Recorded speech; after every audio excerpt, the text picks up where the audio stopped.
আব্বা তুমি ওঠো, তুমি বাবা।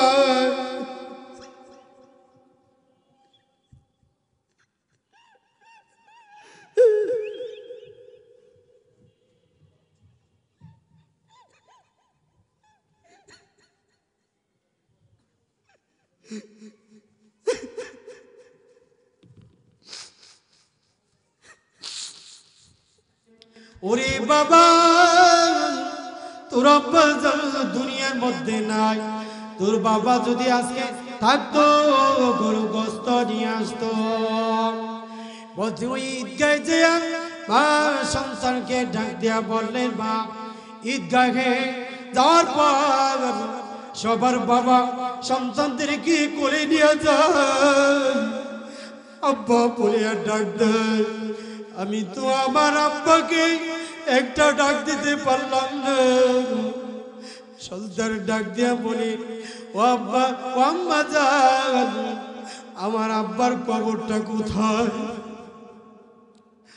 কবরের পাশে মা ডাক দিয়া বলে ওই জঙ্গলের কাছে তোর বাবার কবর।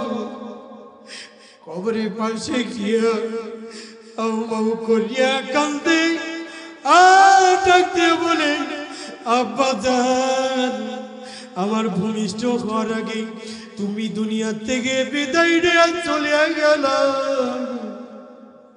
আজকে সবাই গরু গোস্ত দিয়া ভাত খাবে, সবাই সবাই খাবে, নতুন জামা পরবে।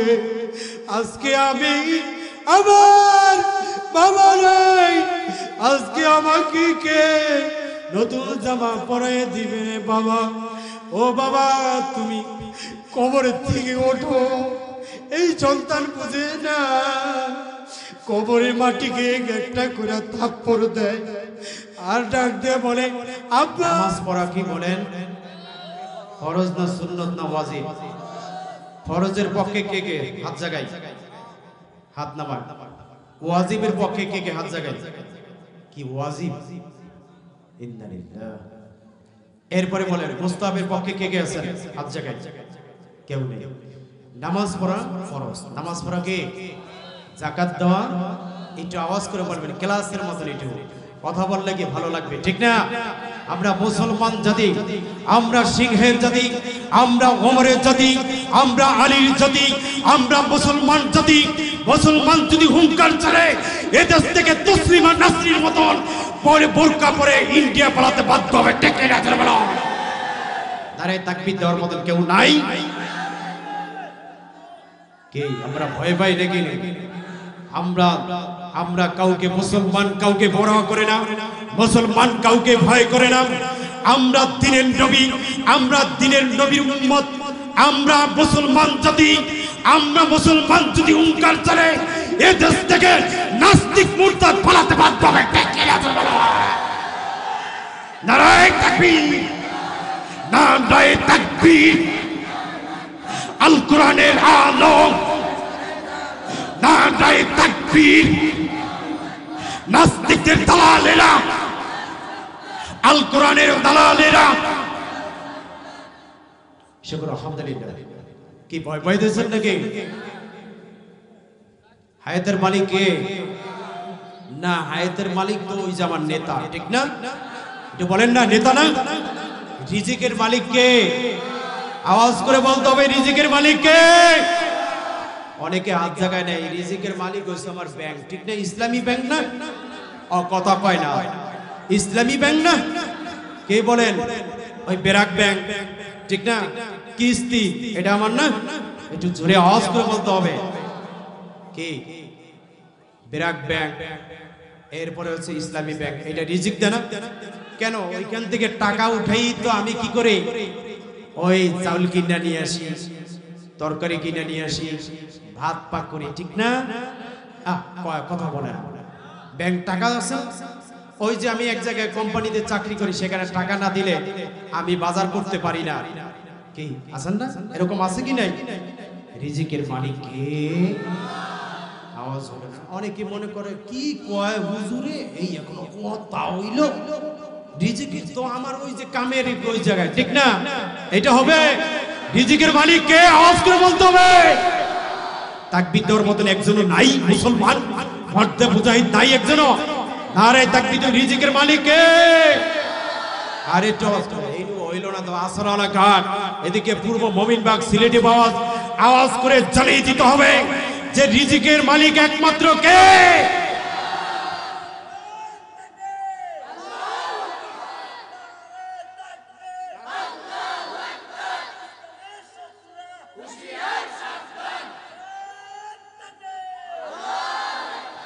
রিজিকের মালিক কে? একমাত্র আল্লাহ। হায়াতের মালিক কে? হায়াতের মালিক তো আরেকজন, তাই না? তা হায়াতের মালিক হইলে আপনার কণ্ঠ দিয়া মুখ দিয়া বলেন অমুকের চরিত্র ফুলের মতন পবিত্র। একজনে বলতেছে তহরাত, ঠিক আছে? তহরাত, তহরাত মানে কি? পবিত্রতা। এখন বলতেছে হুজুর আপনি যে পবিত্র হন, পবিত্র কথা বলেন, আমি সিঙ্গাপুর থেকে সেন্ট আইনা মাইরা তারপরে কি করলাম, এটা কি করতে আমি মাখছি, সিঙ্গাপুর থেকে সাবান আইনা মাখছি কড়া কইয়া, এরপর সাবান লাগাইছি, সিঙ্গাপুর থেকে সেন্টের আতর আইনা লাগাইছি, লাগানোর পরে ফুল আমি বডিটা কত সুন্দর পবিত্র, এটা কি পবিত্র বলেন? এটা আওয়াজ করে বলতে হবে, এটা কি পবিত্র? পবিত্র হওয়ার জন্য তিনটা শর্ত। গোসলে কয় ফরজ বলেন? এটা আওয়াজ করে বলেন, কয় ফরজ? 3 ফরজ হইলেই সে নাকি আপনি পবিত্র, না হলে কি পবিত্র হবেন? এখন বলেন যে পবিত্র না, নেতা মানার জন্য 5টা শর্ত আছে। নেতা হইতে গেলে 5টা শর্ত, যদি নেতা যদি 5টা শর্ত না থাকে তাহলে you can be never leadership, আপনি কখনোই কি হতে পারবেন? নেতা হতে পারবেন না, বরঞ্চ it is wastage of money to, আপনি কি হবেন? আপনি ওই জায়গার পাত্র হয়ে যাবেন, জিনিস হয়ে যাবেন, কিন্তু প্রকৃতপক্ষে লিডার হতে পারবেন না। লিডার তো যে 5 ওয়াক্ত নামাজ পড়ে, শীতের দিনে কনকনে শীতের মধ্যে দিয়া ওযু কইরা তাহাজ্জুদ নামাজ পড়ে আমার মাওলা পাকের সাজদাতে টেকে রাখা। রিজিকের মালিক কে? রিজিকের মালিক একমাত্র আমার মাওলা। হায়াতের মালিক একমাত্র আমার মাওলা। হায়াতের মালিক একমাত্র আমার মাওলা। রিজিকের মালিক একমাত্র আমার মাওলা। তোমার জন্য আমার জন্য রিজিকের ব্যবস্থা কে করেছেন? জোরে বলেন, আওয়াজ করুন। এ তোমার জন্য মুমিনবাগ এলাকাবাসী লোকজনের আপনাদের মতো আহ্বান জানাবো, উরি আল্লাহ পাকের বান্দা নবীর উম্মতের দল, আপনারা আমার মরা লাগবে কি লাগবে না? জোরে বলো। যদি মরতেই হয় মুসলমান হইয়া মরা লাগবে। মুসলমান হওয়ার জন্য কে কে প্রস্তুত? একটু হাত জাগায় আমার মাওলাকে দেখায় দেন, হাতটা একটু লড়া দিয়ে দেখায় দেন। মুসলমান যদি হওয়া লাগে, মুসলমান হওয়ার আগে আপনাকে আমার মুসলমানিত্ব আলাদা। মুসলমানিত্ব হওয়ার জন্য আপনাকে শর্ত হলো, আপনাকে আমার নবীর আদর্শ মানা লাগবে কি লাগবে না? জয় বলো।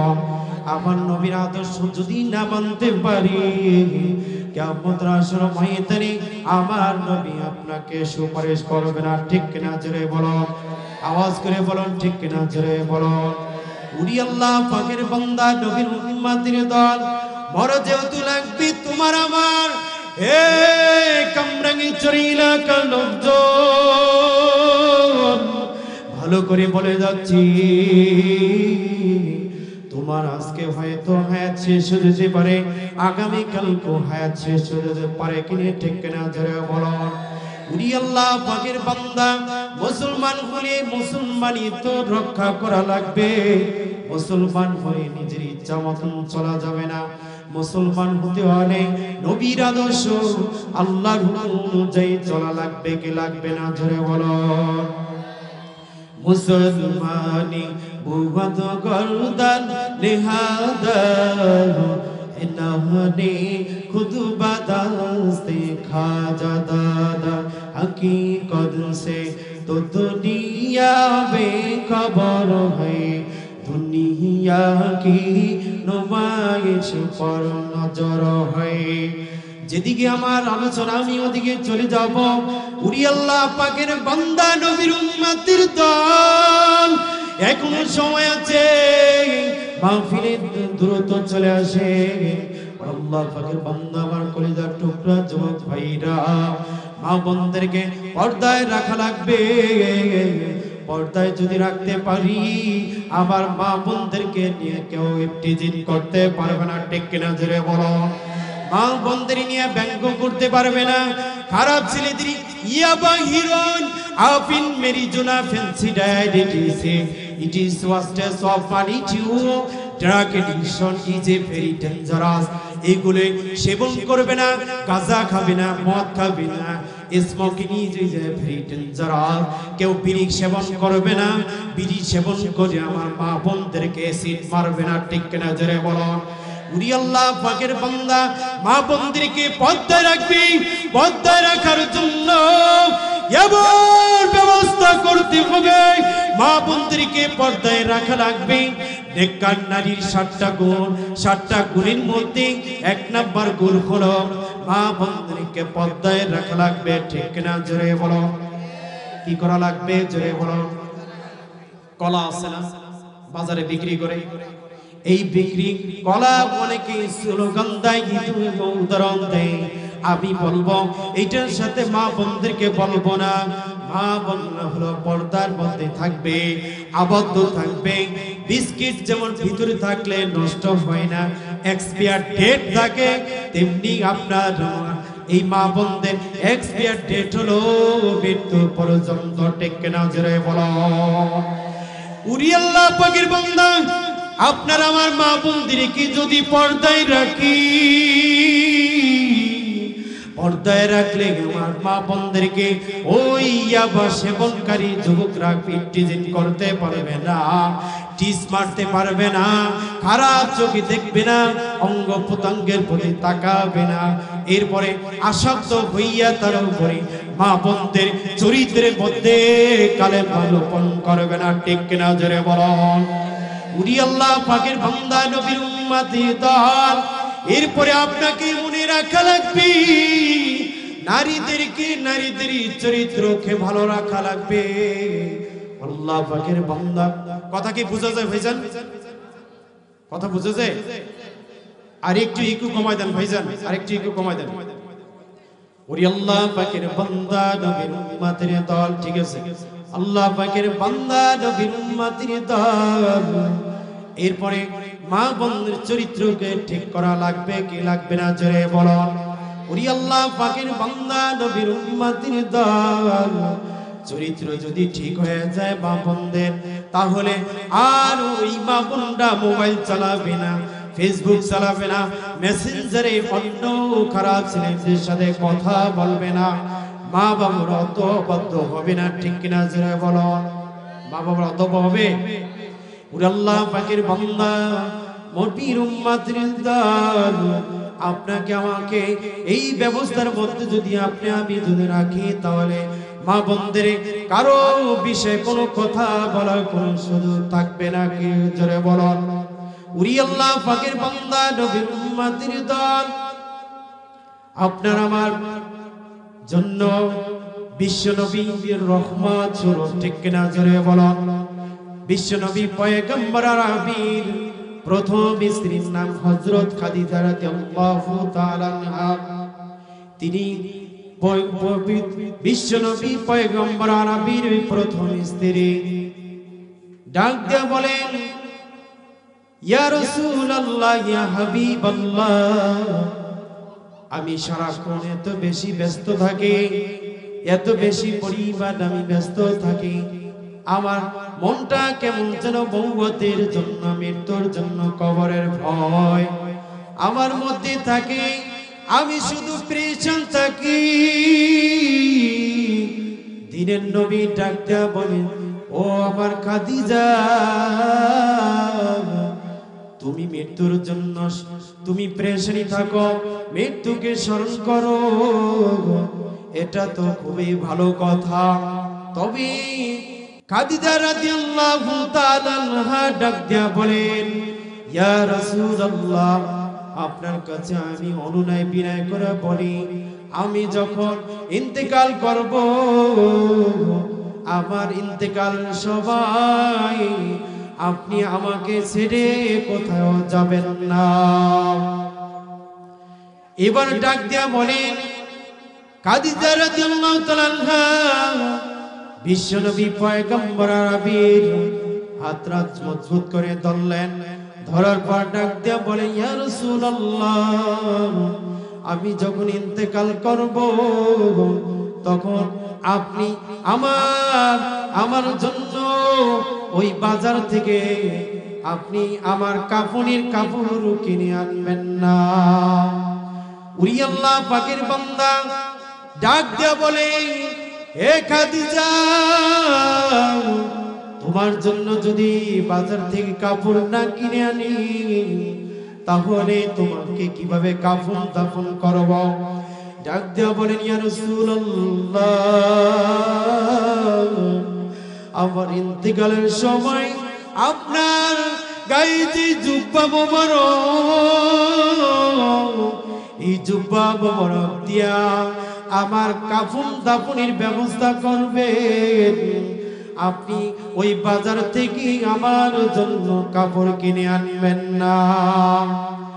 এরপরে খাদিজা রাদিয়াল্লাহু তাআলা আনহা ডাক দিয়া বললেন, ইয়া রাসূলুল্লাহ, আমি যখন ইন্তেকাল করব, নাম্বার 2 হলো আপনি আমার কবরের মধ্যে আমাকে রেখে আসবেন, কবরের মধ্যে ধরে আপনি কবরের মধ্যে রাখবেন এবং কবরের উপর দিয়া কবরের চারপাশ দিয়ে আপনি হাঁটাহাঁটি করবেন। এই 2 নাম্বার করবেন। 3 নাম্বার হলো আমার ইন্তিকালের পর কবরে যখন রাখবি, রাখার পর আপনি কবরের পাশ থেকে আপনি দূরে চলে যাবেন না। তখন বললেন, ঠিক আছে খাদিজা। এরপরে খাদিজা রাদিয়াল্লাহু তাআলা আনহা যখন অসুস্থ হয়ে গেলেন, মৃত্যুর এক পর্যায়ে মৃত্যুর শয্যায় পতিত হয়ে গেলেন। হওয়ার পর ডাক দিয়া বললেন, ইয়া রাসূলুল্লাহ, মনে হয় আমি দুনিয়ার বুকে আর আমি থাকব না। এবার ডাক দিয়া বলেন, হে খাদিজা, তুমি চিন্তা করো না, তোমার কোনো চিন্তার কারণ নাই। তোমার ইন্তেকালের পর আমার 2 জন স্ত্রী জান্নাত থেকে তোমার সাথে দেখা করবে। আল্লাহু আকবার। খাদিজা রাদিয়াল্লাহু তাআলা আনহা ডাক দিয়া বলেন, ইয়া রাসূলুল্লাহ, আপনার তো কোনো স্ত্রী নাই, আমি তো হলাম আপনার প্রথম স্ত্রী। এরপরে ডাক দিয়া বললেন যে, না, তুমি তো জানো না আল্লাহ জান্নাতের মধ্যে আমার 2 জন স্ত্রী রেখে দিয়েছে। এই 2 জন স্ত্রী, 1 নম্বর স্ত্রী হলো এক নম্বর স্ত্রী হলো আসিয়া রাদিয়াল্লাহু তাআলা আনহা। 2 নম্বর আমার স্ত্রী হলো মারিয়াম আলাইহিস সালাম। এই 2 জন স্ত্রী তোমার ইন্তেকালের পর ইরে খাদিজা তোমার সাথে দেখা করবে, তোমার কোনো চিন্তা নাই। খাদিজা এরপরে কান্না করে আওয়াজ করতেছেন।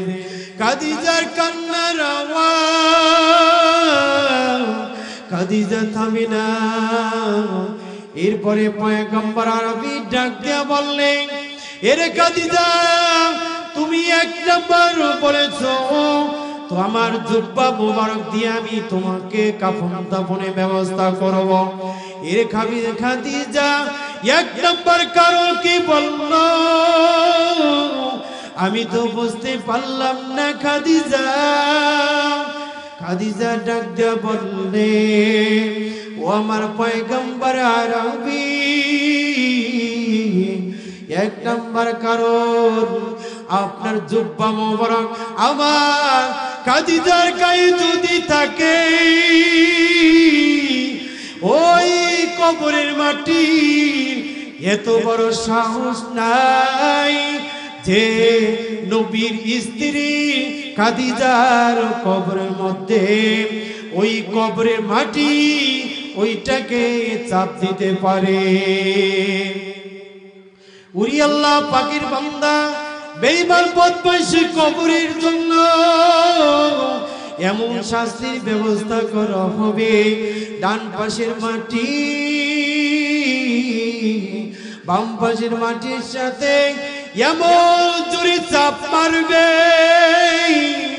চাপের জোরে ওই ব্যক্তির নাফরমানের হাড্ডি কুটি গুলেনি মিসমার করে দিবে রে কবরের পথের যাত্রী।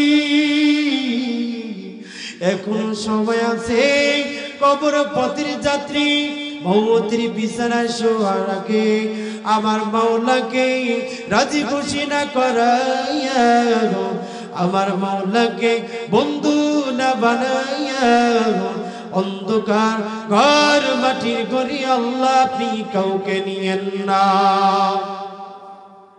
এরপরে খাদিজা রাদিয়াল্লাহু তাআলা আনহাকে এরপরে কবরের ভিতরে রাখলেন, জুব্বা মোবারক গায়ে দিয়া কবরস্থ করার পর দ্বিতীয় নাম্বার বলেছিলেন, দিনের নবী আপনি ওই কবরের চারপাশ দিয়ে হাঁটবেন। হাঁটার কারণ হলো এর দিনের নবী পয়গম্বর আরবি ওই যে জাহান্নামে আমি খোদার কাজটা আমি খাদিজার আমল যদি খারাপ হইয়া যায়, আমি যদি জাহান্নামে আসামি হইয়া যাই, ওই জাহান্নামে আগুন আবার কবরের মধ্যে যদি দাও দাও করে জ্বলতে থাকে, ওই জাহান্নামের আগুন এত বড় সাহস নাই, এত বড় সাহস নাই। নবী প্রথম স্ত্রী খাদিজার কবরের মধ্যে জাহান্নামের আগুন লাগবে, আর জাহান্নামের আগুন স্পর্শ করবে। জাহান্নামের আগুনের এত বড় ক্ষমতা নাই। গোপতে গল্লা মুমিনীরা মাইটিয়া গো আতে হাতুল বাউবে জান্নাত কম হেয়া। গোপতে গল্লা মুমিনীরা মাইটিয়া গো আতে হাতুল বাউবে জান্নাত কম হেয়া। সঙ্গে দিলা সৈকালেলা পাউকে কুগুল সিনারাবা ইশিকে গুল জারে গোল, সিনারাবা ইশিকে গুল জারে গোল। উরি আল্লাহ পাকের বান্দা এবার খাদিজা রাদিয়াল্লাহু তাআলা আনহা ডাক দিয়া বলেন, এই জাহান্নামের আগুন দুনিয়ার আগুনের যে 70 গুণ তেজ, এই জাহান্নামের আগুন যদি কোন নাফরমানির গায়ে লাগিয়া যায়, ওই দেহটা হিউম্যান বডি ওই বডিতে লাগার সাথে সাথে ওই বডিটা জ্বালা পোড়া শুরু হয়ে যাবে। উরি আল্লাহ পাকের বান্দা এরপরে বললেন, এত বড় ক্ষমতা ওই জাহান্নামের নাই। উরি আল্লাহ পাকের বান্দা তৃতীয় নাম্বার হলো পয়গম্বর আরবিকে ডাক দিয়ে বললেন, দিনের নবী আপনি আমার প্রশ্নের জবাব না দিয়ে আপনি কবরে 5 দিন যাবেন না। খাদিজা রাদিয়াল্লাহু তাআলা ডাক দিয়ে বলেন, এরে খাদিজা, তোমাকে যখন মুনকার নাকির 3টা প্রশ্ন করবে, প্রশ্ন করার পর ওই প্রশ্নের জবাব তোমাকে দিতে হবে রে খাদিজা। তোমার প্রশ্নের জবাব আমি মুহাম্মদ দিতে পারবো না। ওই কবরের জবাব কবরে যে ঘুমাই ওই ব্যক্তিকেই দিতে হবে।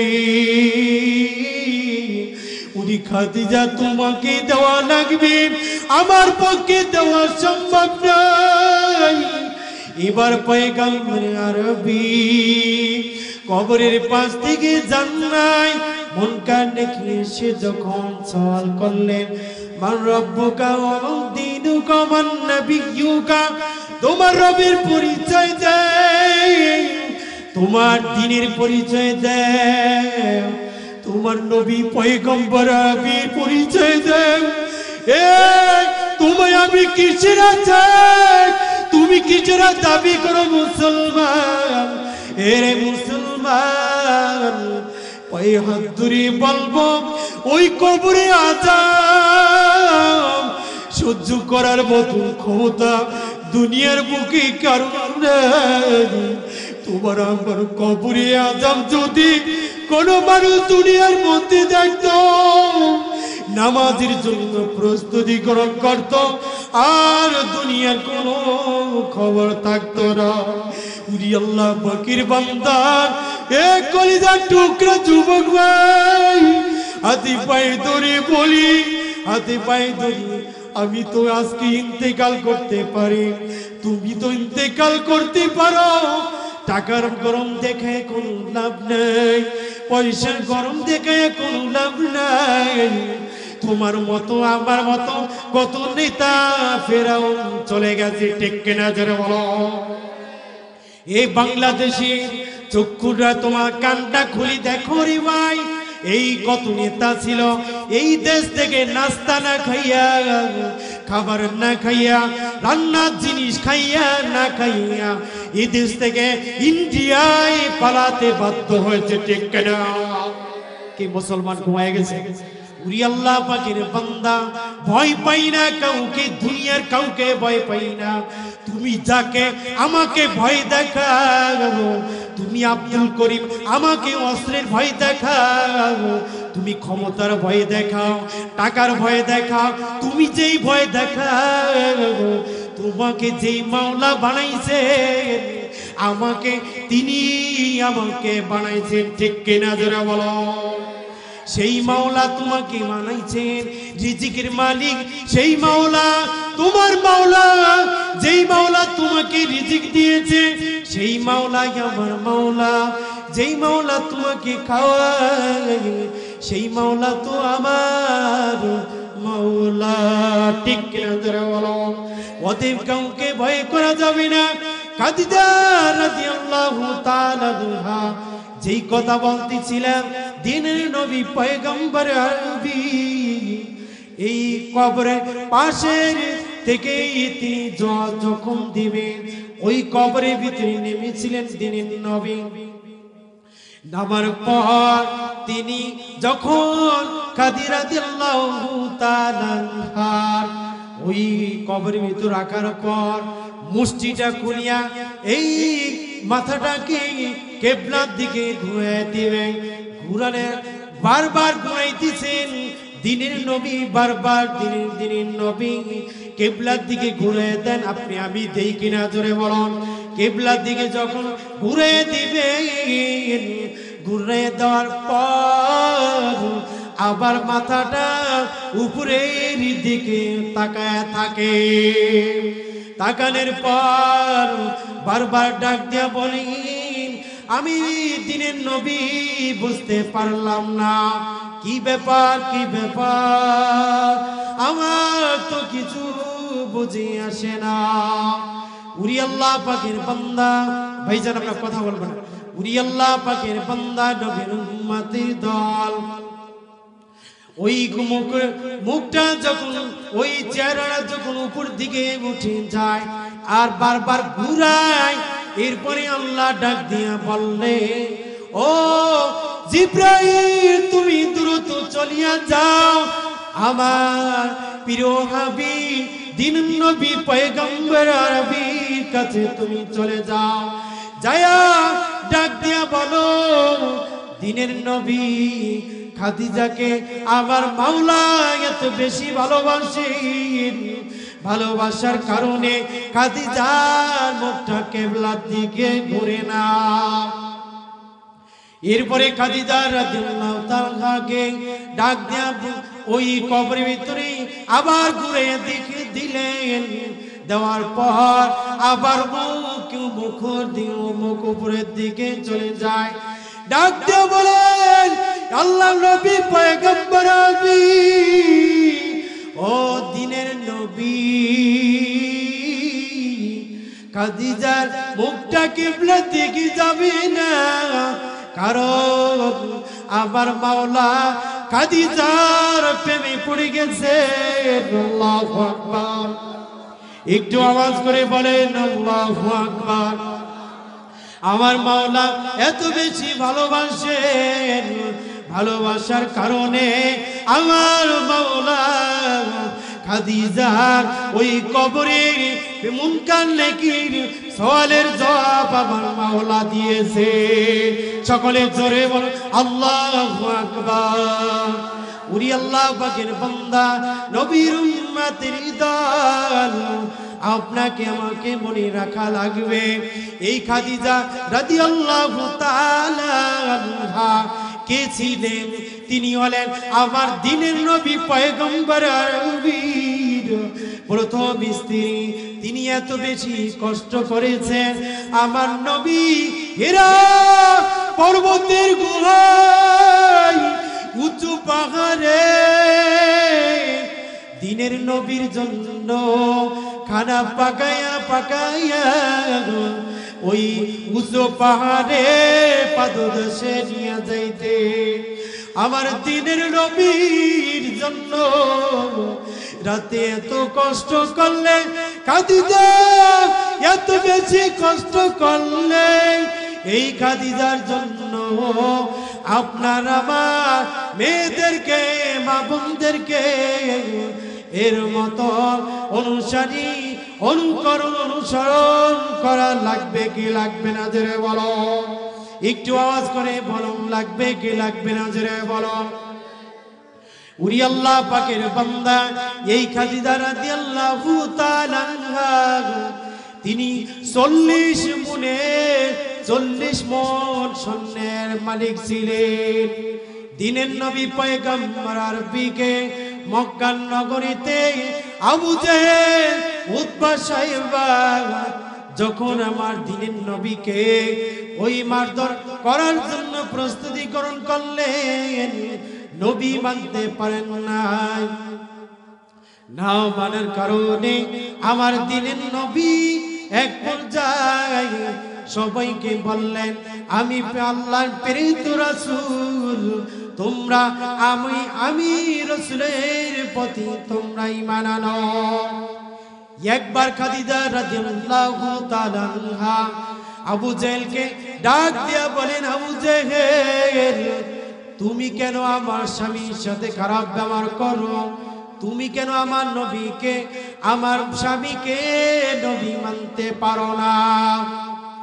আবু জেহেল ডাক দিয়া বলেন, ও খাদিজা, তুমি তো এই মক্কা নগরীর মধ্যে প্রতাপশালী মহিলা, তোমার তো টাকা অনেক বেশি, মুহাম্মাদের টাকা নাই, পয়সা নাই, বংশ নাই, মর্যাদা কিছু নাই। এই জন্য আমি আবু জেহেল সহ আমার নেতা পেতা আমি মুহাম্মদকে নবী মানি না। সকলেই জোরে বলুন নাউযু বিল্লাহ। উরি আল্লাহ পাকের বান্দা খাদিজা রাদিয়াল্লাহু তাআলা আনহা তিনি ছিলেন বুদ্ধিমতী। তিনি ডাক দিয়া বললেন, হে আবু জেহেল, তোমরা আমার বাড়িতে একবার তোমরা মেহমানদারি হওয়ার জন্য প্রস্তুতি গ্রহণ করো, তোমরা আমার বাড়িতে দাওয়াতের জন্য প্রস্তুতি গ্রহণ করো। এরপরে আবু জেহেল, উতবা, সাইবা তারা প্রস্তুতি গ্রহণ করলেন।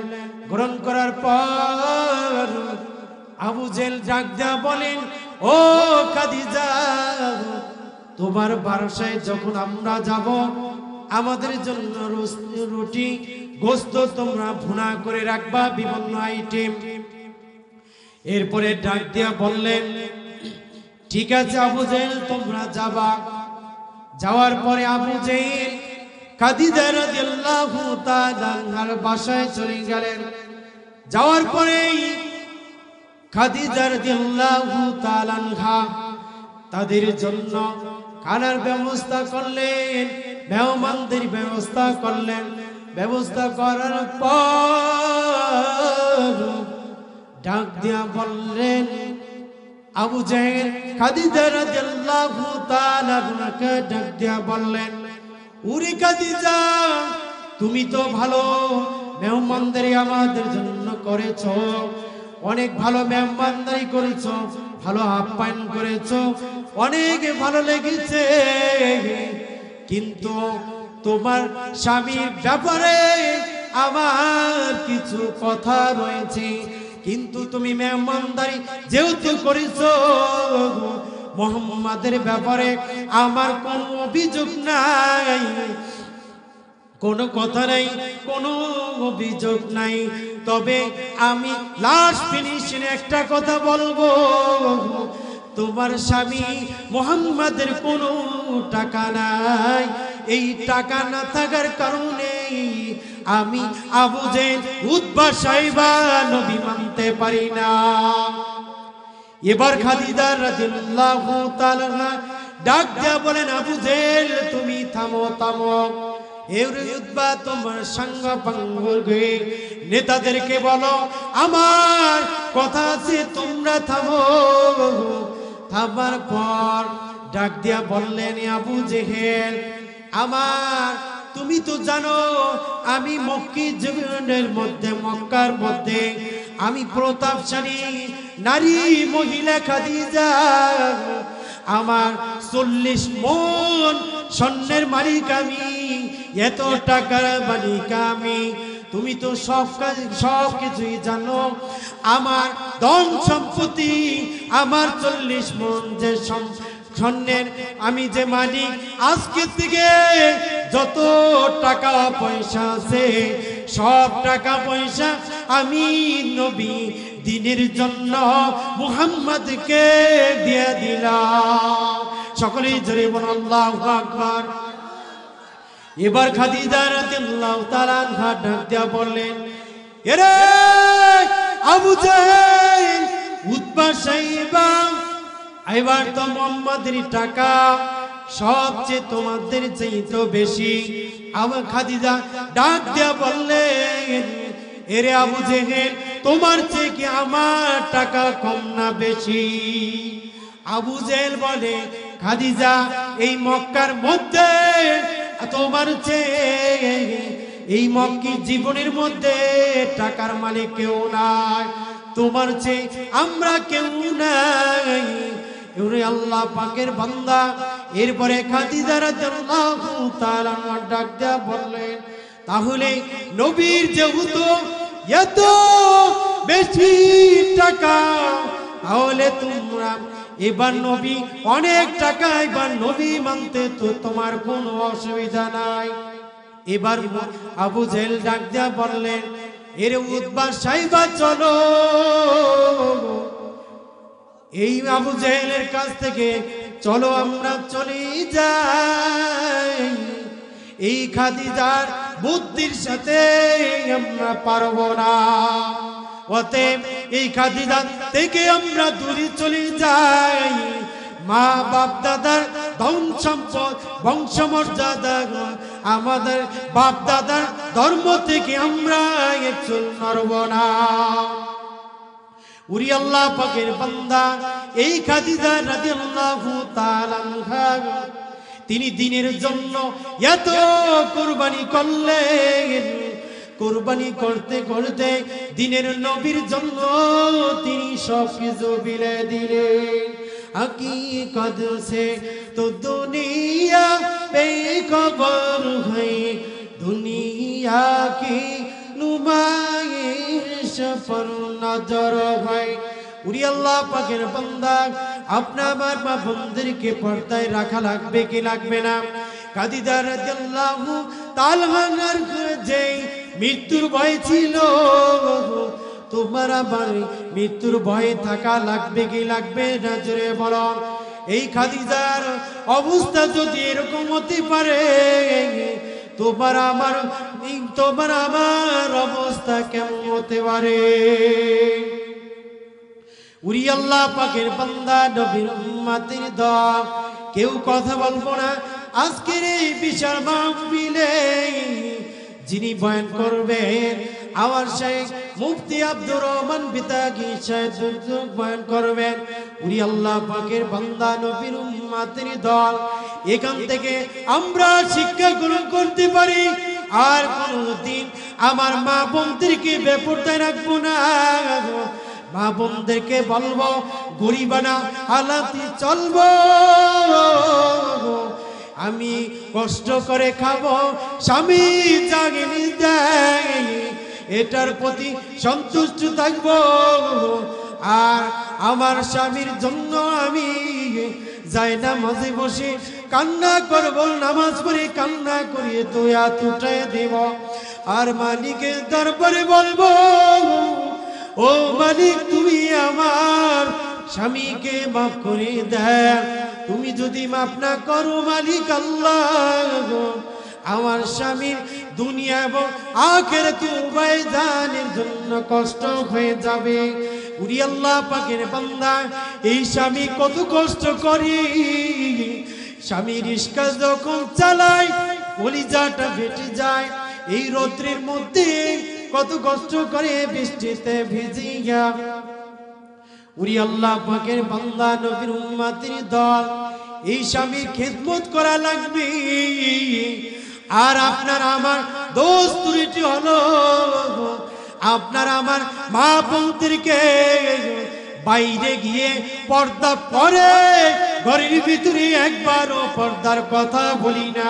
কেননা ওই পশ্চিমা সংস্কৃতি স্টার জলসা টিভি স্ক্রিন দেখে নারীদের মস্ত এই ব্রেনটা ঘুরে যাওয়ার কারণে তাদের নামাজ ভালো লাগে না, স্বামীর খেদমত ভালো লাগে না, মসজিদ ভালো লাগে না, মাদ্রাসা ভালো লাগে না, কোরআন ভালো লাগে না, ওয়াজ মাহফিল কিছুই ভালো লাগে না। ঠিক কিনা জোরে বলো? উরি আল্লাহ পাকের বান্দা মা বুজুর্গকে বলবো, আম্মা জান আয়েশা সিদ্দিকা রাদিয়াল্লাহু তাআলা আনহার মতন এত বেশি নবীকে যেভাবে মহব্বত করেছেন, স্বামীকে যেভাবে মহব্বত করেছেন, সেভাবে তোমাকে আমাকে মহব্বত করা লাগবে কি লাগবে না জোরে বলো? এই দেশের মধ্যে অনেক জায়গায় দেখা যায়, এদিকে দেখা যায় না। কিছু নারী মা বোনরা আছে, বাসার থেকে চারতলা থেকে বোরকা নিয়ে হাতে করে বের করে রাস্তায় নেমে তারপরে বোরকা পরে, এরকম আছে কিনা জোরে বলো? নিউ মার্কেট গেলে দেখা যায় মা বোনদেরকে এত বেশি কেনাকাটা করে বাজার করে, পুরুষদেরকে খুঁজে পাওয়া যায় না। ঠিক কিনা জোরে বলো? কে পাওয়া যায় বলেন? আমরা কি করি? বাজার করার জন্য মা বোনদেরকে পাঠিয়ে দিয়ে দিই, এই যে কাঁচা বাজার যাও তুমি নিয়ে আসো, তুমি তো ভালো হিসাব কিতাব জানো। 50 টাকা দিয়েছে, আর মহিলাও চিন্তা করে চিপড়ে দিয়ে 40 টাকা ভাইঙ্গা, এরপরে 10 টাকা নিয়েছে। মাশাআল্লাহ, আমার স্ত্রী খুব ভালো, 40 টাকা ভাইঙ্গা 10 টাকা এনে দিয়ে দিয়েছে। ওদিকে যে পর্দার খেলাফ করছেন, ফরজ লঙ্ঘন করছেন, এই জন্য গুনাহ হয়েছে কি ভাই? জোরে বলো। এই জন্য মা বোনদেরকে পর্দায় রাখবো তোমরা ইনশাআল্লাহ। কে কে রাখবে? নারায়ে তাকবীর। ওরে আল্লাহ পাকের বান্দা নবীর উম্মতের দল, মা বোনদেরকে যদি পর্দায় রাখতে পারি, আয়েশা রাদিয়াল্লাহু তাআলা আনহা তিনি কষ্ট করেছেন কি করেন না? অনেকে বলেন আমার স্বামী আবু জেহেল মার্কা, আমার স্বামী এমন একটা মুগুর নেয় চলা নিয়া আমার উপরে এমন ভাবে টর্চারিং করে, ও মা গো কুয়া চিৎকার দিয়ে তারপরে বাবা মার মাটিতে দৌড়ায়, এরকম আছে কিনা ধরে বলো? এমন ভাইরা এরপর কয় আমি আর থাকতাম না, তোমাকে ছেড়ে আমার বাপের বাড়ি আমি চলে গেলাম, তোমাকে আমি ডিভোর্স লেটার পাঠিয়ে দিব। এরকম বলে কি বলে না? কি আছে নাই মনে হয় ডিভোর্স দেয় না বুকে আত্মীয় বলতে পারবেন না 5 ওয়াক্ত নামাজ না পড়লে পর্দায় না থাকলে ওই বউ নিয়ে যে আপনি শান্তিতে আছেন এইটা কোনো দিনই বলতে পারবেন না হাজী সেলিম একদিন সংসদে বলেছিলেন যে এই সংসদের মধ্যে কেউ মাননীয় স্পিকার কেউ শান্তিতে নাই কেউ নাই বুকে আত্মীয় বলতে পারবে না যে একজন স্ত্রীর কাছে স্বামী ভালো এরকম কেউ থাকুক নাই কি এরকম আছে না আপনাদের স্বামী স্ত্রী খুব জান্নাতি ফেরেশতারা ঠিক না আর আমনেরাও এরকম আছেন ওয়াজ এইখানেই করে ওয়াজ কইরা তারপরে এইখানে রেখে দেন একদিনও কন্যা পর্দায় থাকবে প্রয়োজনে ডিসকাশন সমস্যা কি আরে বিল্ডিং এর দরকার নাই কিসের টাকার মালিক যমুনা গুড়ে করে মালিক 1000 কোটি টাকার মালিক ছিলেন তিনি এই মালিক থাকা শর্ত তিনি কি বলেছেন খালি হাতে অন্ধকার কবরে গেছেন ঠিক কিনা যারা বলা গেছে কি যায় না বিশ্বাস হয় না 4 তলার মালিক 5 তলার মালিক আপনার আমার সামনে খালি হাতে গেছে না কয়টা কাপড় নিয়ে গেছে 3টা কাপড় নিয়ে তারপরে কবরে গেছে যায় না বাদশা জুলকারনাইন এত বড় বাদশা ছিলেন তিনি কি করেছেন খালি হাতে চলে গেছিলেন খাটের উপরে হাত দিয়া বলতেছিলেন আমি খালি হাতে চলে যাচ্ছি কিছু কিছু রাজ্যের মধ্যে লোকজন ছিলেন কিছু আছে না পণ্ডিত মার্কা চালাক চতুর সবগুলো মিলে কয় বাদশা এত খাইছে রাজ্যের মধ্যে দুর্নীতি এত করা করছে বলে কিছু মানুষ বলতে এত খাইছে বাদশাই এত ছিল হ্যাঁ কি করছে টাকা নিয়া হ্যাঁ সব নিয়া কবরের ভিতরে যাওয়ার জন্য প্রস্তুতি নিয়েছিল কিন্তু পারে নাই এরপরে দেখো লাশ হইছে হ্যাঁ কাঠের উপরে আছে হ্যাঁ আবার হাত বাইর করছে যে মনে হয় চাইতেছে কিছু দাও আমার 1 রাজ্য থেকে 1 কোটি টাকা দিয়ে দাও আমি কবরের ভিতরে হ্যাঁ টাকা লাগবে এর লেগে হাত পাচ্ছে সকলে বলো নাউজুবিল্লাহ নাউজুবিল্লাহ মনে আপনাদের এলাকায় নাই আছে সুবহানাল্লাহ এলাকায় আছে আমার মনে হয় তো নাই একদম পুরো আজিমপুরে জিন্দা দাফনের মতো এরকম করছে কি যে শক্তি নাই একটু ভাত কি খান নাই কি মানে বল আছে ওই যে দাঁত পুরা বাইক আল্লাহু আকবার কি আছে এই কথা আছে না ভীরুরা মরার আগে কয়েকবার মরে আছে না এরকম যদি করেন তাহলে কি হবে আওয়াজ করে বলতে হবে যে এই মাহফিল এইটা কি এটা হেদায়েতের জন্য ঠিক কিনা জোরে বলো এটা কি আমাদের জন্য হুজুরি মনে 50,000 টাকা দিয়ে দিন পকেটে নিয়ে পুরো চানাচুর ভাজা মুড়ি ভর্তা এরপরে ওই রনি মার্কেটে আন্নুর এরপরে ওই যে মাদবুর বাজারে পুরা বিরিয়ানি অল বাইরানি অল সেইরানি মুখের ভিতরে মারবে নাকে নিচে এরকম অবস্থা আমি মারমো কথা বলে না একটু আওয়াজ করে বলতে হবে এই জন্য যা করব সব রিজায় একমাত্র আল্লাহ ঠিক কিনা জোরে বলো যেই কথা বলতেছিলাম টাকার দরকার নাই প্রয়োজনে ভ্যান চালায়া তরকারি বিক্রি করে আমার স্ত্রীকে নিয়ে আমার মা বোনদেরকে নিয়ে আমি সংসার চালাবো কে কে রাজি আছে নারায়ে তাকবীর মা বোনদেরকে পর্দায় রাখবো তো নারায়ে তাকবীর আল কোরআনের আলো মাশাআল্লাহ আমরা পর্দায় রাখবো ইনশাআল্লাহ ঠিক না খাদিজা রাদিয়াল্লাহু তাআলা মৃত্যুর জন্য এত বেশি পেরেশানি ছিলেন দিনের নবী বললেন তোমার আমার কবরের মধ্যে তোমার সওয়ালে জবাব দেওয়া লাগবে মুনকার নাকির আমি মুহাম্মদ পারবো না অর্থাৎ মুহাম্মদ নবী করিম সাল্লাল্লাহু আলাইহি ওয়াসাল্লামকে না বানাইলে এই দুনিয়ার মধ্যে কাউকে বানাইতেন না আকাশ পৃথিবী চন্দ্র সূর্য গ্রহ নক্ষত্র কিছুই বানাইতেন না ঠিক কিনা জোরে বলো আর সেই নবীর স্ত্রী যদি এরকম অবস্থা হয় তাহলে আপনার আমার অবস্থা কি হবে একটু বলেন তো আপনি আমি যেই ইবাদত করি এই ইবাদত দিয়ে জান্নাত সম্ভব না বুকে হাত দিয়ে বলতে পারবে টুপি মাথায় দিলেই ঈমানদার হওয়া যায় না তার মানে কি টুপি মাথায় দিব না এরকম না ঠিক কিনা জোরে বলো চেষ্টা চালিয়ে যেতে হবে ঠিক কিনা জোরে বলো আমার নবীর সুন্নাত কখনোই বাদ দিব না নবী করিম সাল্লাল্লাহু আলাইহি সাল্লামের ছেলে যখন ইন্তেকাল করলেন ইন্তেকালের পর তার কবরের মধ্যে দাবরাদাবি শুরু হয়ে গেল দিনের নবী পয়গম্বর আরবি সাল্লাল্লাহু আলাইহি সাল্লামের সন্তানকে যখন কবরের ভিতরে রাখলেন কবরের ভিতরে রাখার পর একটু সামনে দিকে অগ্রসর হলেন হওয়ার পর কবরের মধ্যে দাবরাদাবি শুরু হয়ে গেল দিনের নবী তাসবিহ পড়তেছিলেন সুবহানাল্লাহ আল্লাহু আকবার, লা ইলাহা ইল্লাল্লাহ।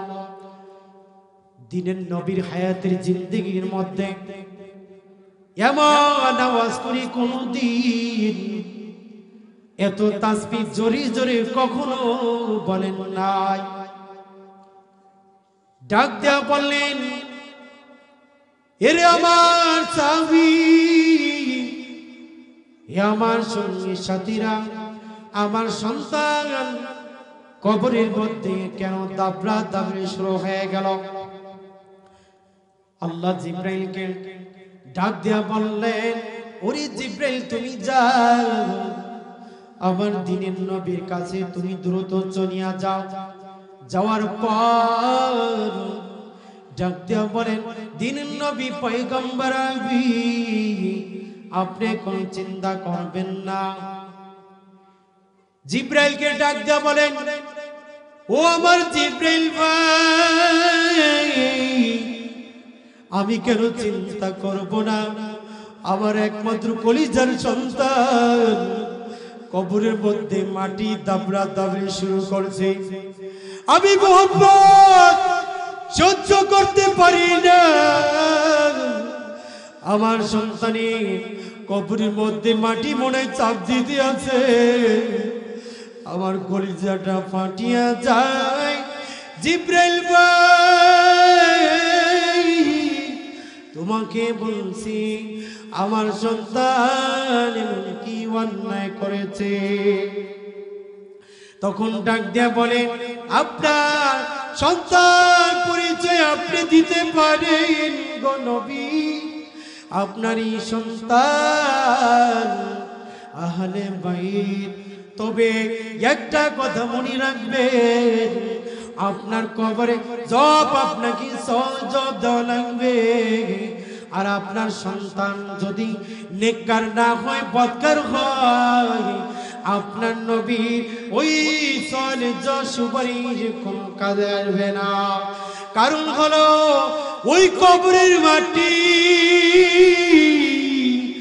এমন কবর, ওই কবরের সাথী থাকবে না, বন্ধু থাকবে না, বান্ধব কেউ থাকবে না। ওই কবর একাকী কবর, ওই কবরের সাবান জোগাড় না কইরা গেলে ওই কবরের অবস্থা কিন্তু ভয়াবহ হয়ে যাবে। এরপরে পয়গম্বর আরবী কবরের ওই সন্তানের কবর দাবড়া দাবড়ি করার পর জিব্রাইলকে ডাক দিয়া বললে, জিব্রাইল আমার মালিককে ডাক দিয়া বলো আমার সন্তানের কবরের মাটি দাবড়া দাবড়ি যেন বন্ধ হয়ে যায়। এবার আল্লাহ ডাক দিয়া বললেন, এরে কবরের মাটি থাম। আমার পয়গম্বর আরবী আমার বন্ধুর সন্তান কবরের মধ্যে, এই কবরের মধ্যে এই কবরের মাটি আমার বন্ধুর সন্তানের কবরের মাটি দাবড়া দাবি তুমি বন্ধ করিয়া দাও। আপনি আমি চিন্তা করে দেখি, নবীর সন্তান ওয়া কবরের মধ্যে যদি এরকম ভাবে দাবড়া দাবড়ি হয়, তুমি আমি কেমন মুসলমান, তুমি আমি কেমন নবীর আশিক, তুমি আমার মাওলার কেমন আশিক হইলা।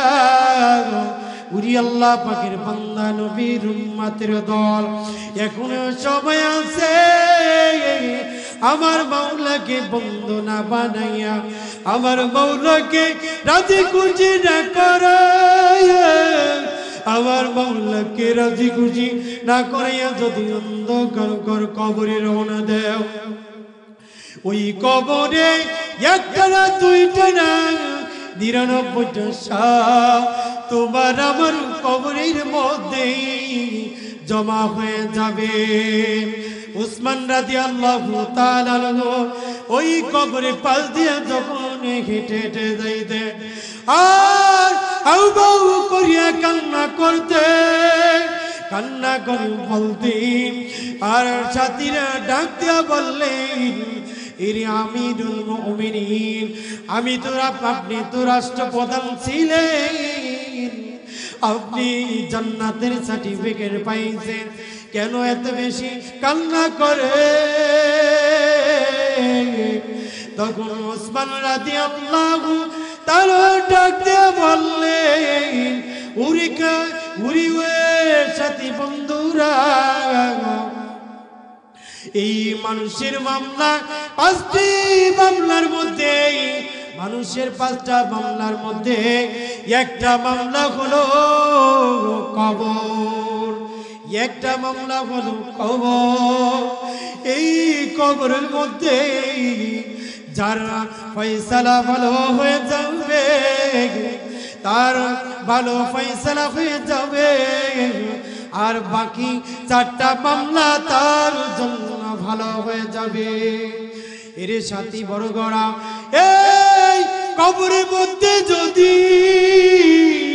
খারাপ অবস্থা হয়ে যায় ওই কবরের জাহান্নামের আগুন লাগাইয়া দেবে ওই আযাব সহ্য করার মতো ক্ষমতা তোমার আমার থাকবে না কি যে উপায় হবে আমার কবরে একা একা কেমনে থাকবো বলো কবরে একা একা কেমনে থাকবো বলো কবরে সাথী নাই রে বাতি নাই রে কবরে সাথী বিহীন কেমনে থাকবো বলো কবরে সাথী বিহীন কেমনে থাকবো বলো কবরে সবে কানবে গুরু জমাবে আইরে ঘায় গুণ জ্বালায়া দিবে সর্বাঙ্গে আগুন জ্বালায়া দিবে সর্বাঙ্গে শুকর আলহামদুলিল্লাহ আমার প্রিয় শায়েখ আলহামদুলিল্লাহ সারা বাংলা এবং সৃষ্টিকারী জনানন্দিত ওয়াইজ সময়ের আলোচিত বক্তা খতিবুল আসর ঢাকা কামরাঙ্গীরচর ঐতিহ্যবাহী মাদ্রাসায়ে নূরে মদিনার ধন্য প্রতিষ্ঠাতা প্রিন্সিপাল ঢাকা কামরাঙ্গীরচর ঐতিহ্যবাহী রনি মার্কেট বাইতুল মামুর জামে মসজিদের সম্মানিত খতিব আমার এই যে মাইকে কথা বলা আমার বয়ান করা বিভিন্ন জায়গায় বয়ান করি আলহামদুলিল্লাহ জেলায় বিভিন্ন জায়গায় আমার শাহেখ মুফতি আব্দুর রহমান বেতাগী হুজুরের হাতে ঘুরে আমি এই পর্যন্ত আসতে পেরেছি হুজুর যদি আমাকে এরকম ভাবে গাইডলাইন না দিতেন আমার পক্ষে এত দূর আসা সম্ভব ছিল না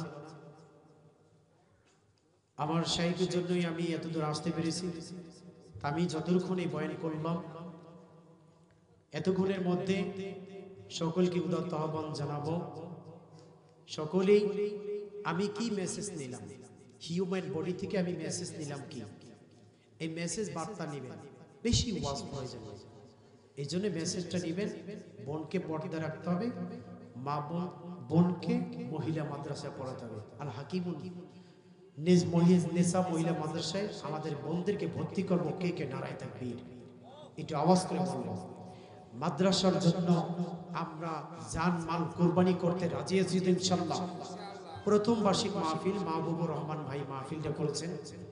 আলহামদুলিল্লাহ মুফতি আব্দুল হক সাহেব টাঙ্গাইলি হুজুরের তত্ত্বাবধানে আলহামদুলিল্লাহ অনেক চেষ্টার মাধ্যমে প্রোগ্রামটা হয়েছে। এই প্রোগ্রামটা করতে গিয়ে অনেক কষ্ট হয়েছে।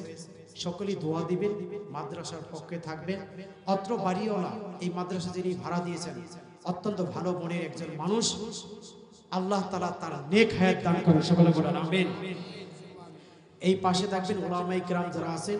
ভাই হিংসা বিদ্বেষ রাইখা তো প্রয়োজন নাই, আছে কিসের হিংসা? দরকার নাই, কোনো দরকার নেই, দলাদলি নেই। সব আমরা নবীর এক উম্মত, আমরা আল্লাহর এক বান্দা, ঠিক না? এইজন্য আমরা এগিয়ে যাই। এইজন্য আমার শায়েখ আসতেছে, আল্লাহ তাআলা হুজুরকে নেক হায়াত দান করুন। বারাকাল্লাহু ফি হায়াতিহি ওয়া ইলমিহি ওয়া আমালিহি। আল্লাহ তাআলা হুজুরকে দীর্ঘ নেক হায়াত দান করুন।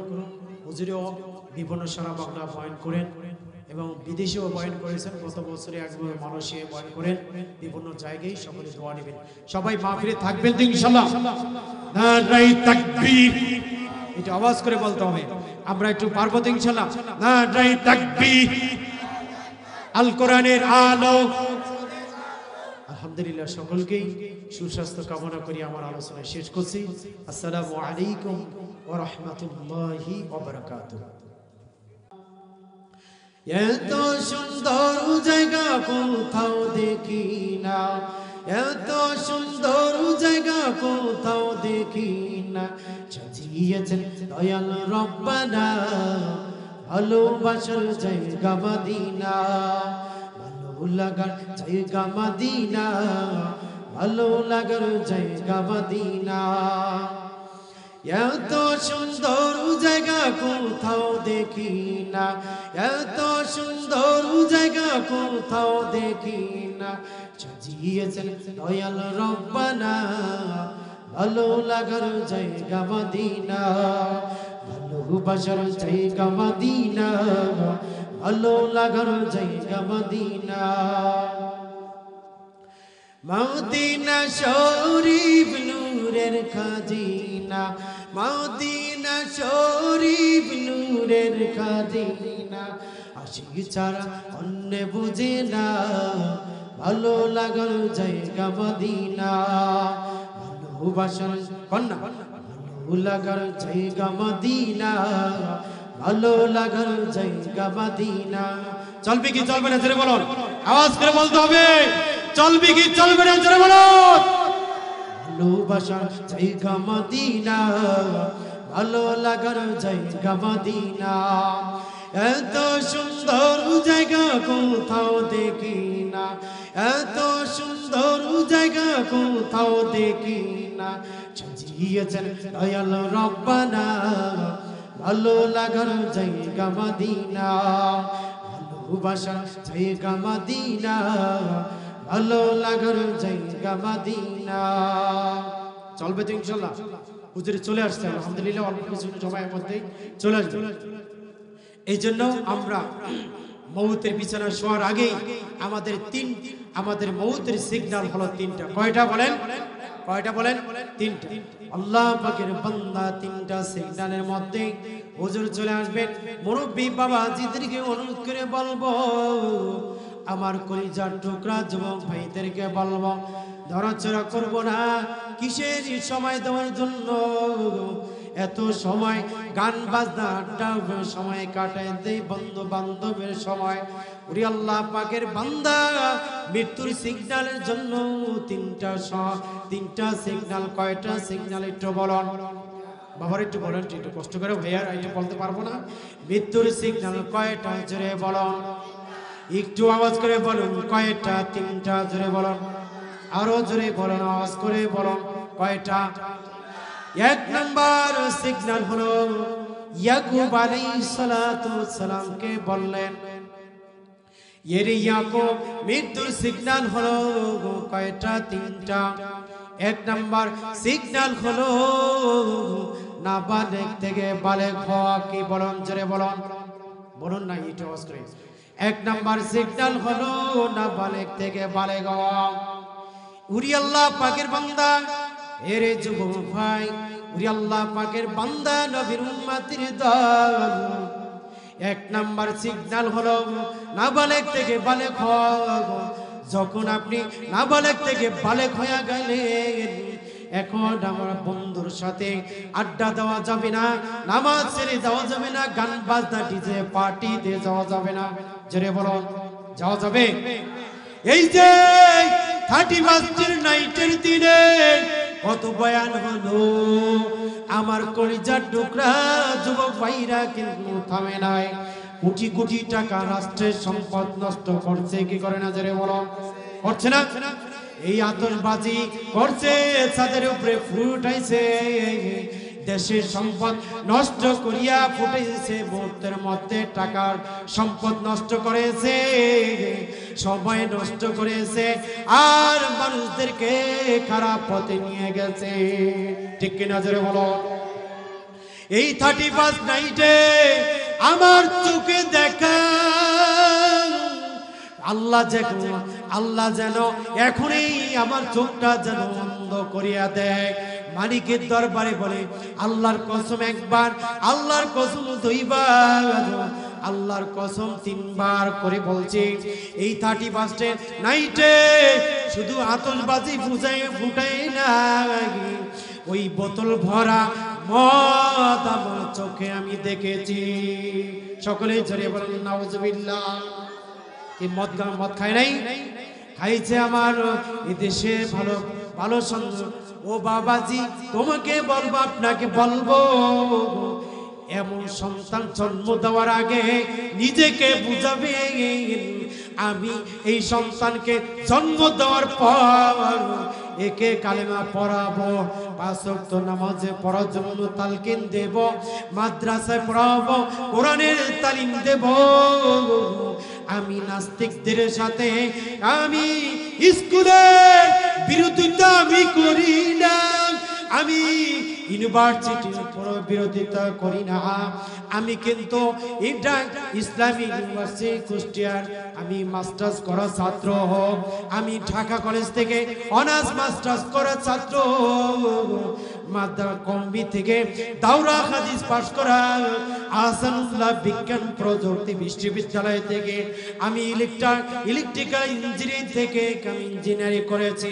আমি বলি ঢাকা বিশ্ববিদ্যালয় আমি যখন অ্যাডমিশন গুইং অন, আমি যখন ভর্তির জন্য যাই, আমার বোনকে দেখলাম একটা বোরকা পরিয়া মাদ্রাসা, মহিলা মাদ্রাসার মতন বোরকা পরিয়া, হাত মোজা লাগাইয়া, চোখটাও দেখা যায় না, চশমা লাগাইয়া তিনি ওই অনুষদের মধ্যে, কলা ভূগোলের মধ্যে, পদার্থ বিজ্ঞানের মধ্যে ভর্তি অ্যাডমিশন গুইং ওয়ার্ডের জন্য চলে গেলেন। এরপরে আমারও ছিল, তার পর আমার দিলের মধ্যে একটা প্রশ্ন চলে আসছিল, আমি 5টা প্রশ্ন ঠিক ছিল, উত্তর না দিয়ে আমি বের হয়ে গেছি। বের হওয়ার পর আমি কলা অনুষদের সামনে দাঁড়িয়ে গেলাম, দাঁড়িয়ে শুধু আমার ওই বোনকে দেখার জন্য দাঁড়িয়ে গেলাম। দেখার পর এরপরে দেখলাম তিনি বিশ্ববিদ্যালয় ঢাকা থেকে বের হয়ে গেলেন। বের হওয়ার পরে আর নিজেকে বললাম, এই বোন যদি ঢাকা বিশ্ববিদ্যালয়ের মতন এই বিশ্ববিদ্যালয় পড়িয়া যদি হাতে বোরকা পড়তে পারে, হাতে মোজা লাগাইতে পারে, আর চোখ ঢাকতে পারে, আর তুমি আমি কোন দেশে আমি বোন হয়ে গেলাম। এ বোনেরা তোমাদেরকে বলবো, এখনো সময় আছে। নাস্তিক মুরতাদ হইয়া ফিরআউনের মতন, নমরুদ হামানের মতন হইয়া কবরে রওনা দিও না। তুমি মনে করছো সাউদার্ন ক্যালিফোর্নিয়া থেকে তুমি মাস্টার্স পিএইচডি ডক্টর ডিগ্রি করিয়া তুমি কলারটা এরকম করো না, না না, তোমার মতন শিক্ষিত কিন্তু আবু জেহেল কম ছিল না। ঠিক কিনা জোরে বলো? এ নমরুদ কম ছিল না। সাদ্দাত এত বড় বাড়ি করলো, এই সাদ্দাত কিন্তু আল্লাহর জান্নাতে যাইতে পারি নাই, তুমিও কিন্তু পারবা না। ঠিক কিনা জোরে বলো? বিশ্বরে কায়রো বিশ্ববিদ্যালয় থেকে পিএইচডি ডক্টর ডিগ্রি নিয়ে যদি তুমি দেশে আসো, আসিয়া বলে ও আম্মা জান আপনি এটা করেন কেন? আপনি রান্না করছেন নি? ওরে আম্মা আপনি আমার স্ত্রীর সাথে খারাপ ব্যবহার করেছেন। আমি ওই বিশ্বরে কায়রো বিশ্ববিদ্যালয় থেকে সাউদার্ন ক্যালিফোর্নিয়া থেকে আমার স্ত্রী টেলিফোন করিয়া আমাকে জানায় দিতে। এরকম আছে না? এই সেই মাকে ধরে মারে কামরাঙ্গীরচরে বড় গ্রামের মধ্যে। এরকম কুলাঙ্গার সন্তান বাংলার জমিনে কোন মা বাবাদের দেয় না। আমি বাপ মাদেরকে আমি তাদেরকে দায়ী করতেছি কিসের সন্তান হিসেবে জন্মগ্রহণ করবেন যে ইয়াবা গ্রহণ করবে, মাদক গ্রহণ করবে। এরকম গ্রহণ করার জন্য এরকম সন্তান চাই না, এরকম বাবা চাই না। যেই বাবা মা সন্তানকে মানুষ করতে পারবে না। বড় গ্রামের মধ্যে মদ খায়, গাঁজা খায়, ইয়াবা হিরোইন খায়, খাইয়া এরপরে বাসায় এসে মাকে মারধর করে। আমি এক বাসায় ভাড়া ছিলাম। আমি প্রায় 18-19 বছর কামরাঙ্গি চলে গলি আলহামদুলিল্লাহ কম চেনা নেই, আলহামদুলিল্লাহ সব চিনি। এই জন্য আমি যেই বাসায় ছিলাম বাড়িওয়ালার পোলা বাবা খায়। কি খায় বলেন? একটু কথা বলেন। একটু বাবা খায়। বাবা নাই আমাদের দেশে।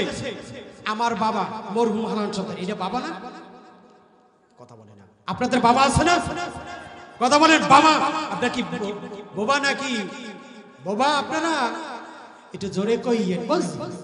ওই বরিশাল্লা ভাষা আমরা তো কই না, বুঝছেন? একটু জোরে জোরে কইয়েন, বুঝছেন? ওই আমি একবার গেছি বরিশালে, যাওয়ার পরে ও মনু অকুল দেয়া, আমি অকুল দেয় কি লাভ দিব নাকি আমি খারাই থাকি, এটা চিন্তায় বলে। এই জন্য একটু কথা বলতে হবে। কি কথা বলতেছিলাম বলেন তো? বাবা। এই বাবা খাইয়া এরপরে কি করে বাসায় এসে টিভিটা বাঁচে। আর মেয়ে বাস্তব আল্লাহ জানি এখনই আমাকে বিচার করে। বাটপারি ওই মানে ওই যে কি সাদার বাঙালি কথাবার্তা বলা, ওই যে বলে কিসসা কাহিনী, ওই যে বানায় কথা পড়ি, ফালতুকি কথা বলার সময় আমার নাই ইনশাআল্লাহ। বাস্তব বলতেছি। এই সেই টিভিটা বাঁচে। মার সাথে এসে বলে টাকা দাও না, পয়সা দাও না। তাই পড়লে ফেরেজার পড়লে সেই লাগে কি যে অফিসারের মতন লাগে। কি অফিসার! এইসা রাতে 2টা বাজে বাবা খেয়ে ঢুকে বাসার মধ্যে, আর দরজা পিটে টিভি পিটে ভাই এটি ভাই গেলে সকালে বলে নাউজুবিল্লাহ। আপনার এই মুমিনবাগ মনে নাউজুবিল্লাহ নাউজুবিল্লাহ নাই, ঠিক আছে? তাই একটু জোরে বলেন নাউজুবিল্লাহ। একটু আস্তে, আমি আস্তে কম, আপনারা জোরে করবেন। আমার শায়েক আসতে নাউজুবিল্লাহ। আওয়াজ কি আওয়াজ? একটু জোরে বলতে হবে। নাকের নিচে কোনো মিরানির কোনো বাইন নাই, বাসায় যে খাইবেন, ঠিক না? জোরে বলতে হবে। কে রাগ হইতেছেন আমার কথায়? কে কে রাগ হইতেছেন? আল্লাহু আকবার। কেউ রাগ না। কে কে খুশি? আল্লাহু আকবার। হুজুরে পুরোটা পাইন মারতাছে, এরকম অবস্থা? হ্যাঁ, পাইন মারতাছে। আল্লাহ। এরপরে বড় গ্রামে যেটাই বললাম, বাবা খাইয়া পিঠে মারামারি করে। বড় গ্রামে বাবা খাইয়া এরপরে কি করছে, ওই মাকে ধরে মারধর করে। এক পর্যায়ে কয়েকবার পুলিশের কাছে ধরাই দিয়েছে কামরাঙ্গীরচরে। এই থানায় দেওয়ার পরে আইসে কয়, তুই আমারে জেলখানার ভিতর দিলি কয়েকদিন মধ্যে, তোরে এবার বের হতে পারে, তোর খবর আছে। একবার সারাইছে, মারছে আবার দ্বিতীয়বার যখন মা সহ্য করতে পারে না, না করার পর পুলিশের কাছে টেলিফোন করে বলে, ওসি সাহেব, এই সন্তানকে আমি জিডি করেছিলাম, এই সন্তান বাসায় এসে আবার আমাকে মারামারি করে। সে শরবত খেয়ে গেছে বাসায়, ঠিক না? শরবত ছেড়ে বাবা খাইছে না, বোতল করে টানছে, বুঝছেন? আর খাইয়া এরপর গুলিস্তান দেখেন না, কিছু আছে এরকম বানায়, এরকম বানায়। তাহাজ্জুদ নামাজ পড়তাছে, রাত 3টা শুরু হয়েছে।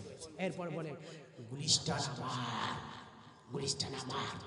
আর ওই পোলা গাঁজা খাইয়া এরপরে আইছে ইছে বাসায় এসে, আমার কামরাঙ্গীর চর, আমার কামরাঙ্গীর চর।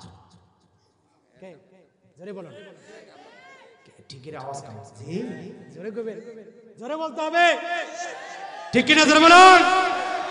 এবার তাহাজ্জুদের সময় হয়েছে, ওই সন্তান বাসার মধ্যে ঢুকছে, ঢোকার পর এরপরে ডাক দেয়া বলতেছেন, এরে মা তুই আমাকে আবার যদি দ্বিতীয়বার ওই ওসি সাহেবকে যদি ফোন করো তাহলে দুনিয়ার জমিনের মধ্যে আর রাখবো না।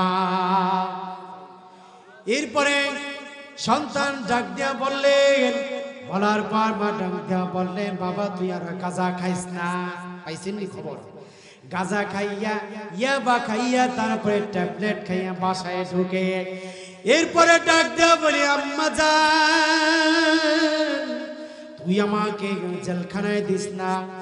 এক কথায় ওই পুলিশ আইসা যখন ধরে নিয়ে গেল, 2 বছর পর আসার আগে ওই মাকে বললেন, আমি যখন ওই জেলখানা থেকে ছাড়া পারবো তোকে দুনিয়ার মধ্যে আর রাখবো না। সন্তান যখন ওই জেলখানার মধ্যে সারা পেয়ে গেলেন, সারা পাওয়ার পর বাসার মধ্যে চলে আসলেন।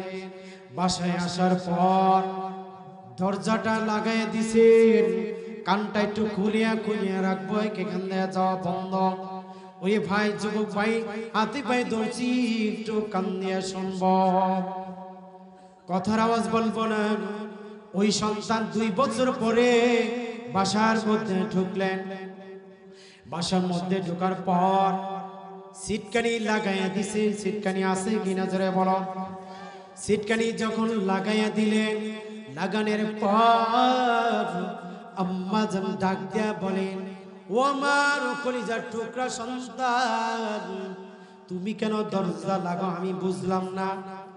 আয় বাবা আয়, আমার কাছে তুই চলি আয়।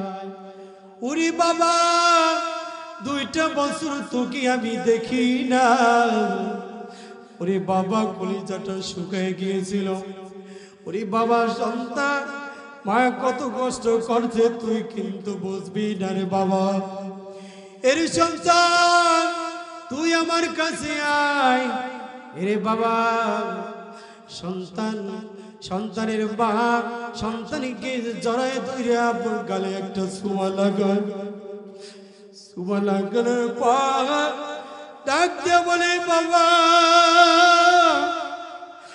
আমি তো তোকে ইচ্ছা করে আমি জেলখানে পুলিশ করছি কেউ বলি নাই।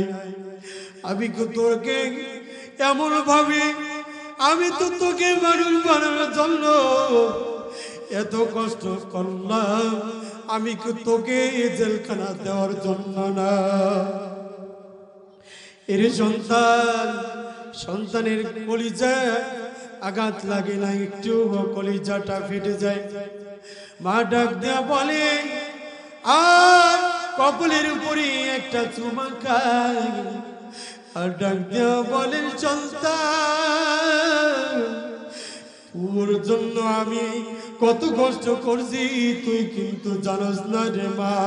সন্তান এর সন্তান মানুষ করার জন্য আমি 2টা আপেল কিনলাম। 2টা আপেলের মধ্যে একটা আপেল খাইলাম। একটা আপেল খাইয়া একটা আপেল দোকানে দিয়ে দিছি।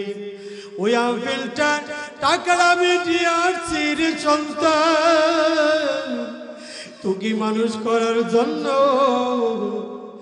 এরপরে 2টা ডিম নিয়ে আসছি। 2টা ডিমের মধ্যে একটা ডিম সিদ্ধ করিয়া বাবা তোকে আমি খাওয়াইয়া দিলাম। আর বললাম, সন্তান যা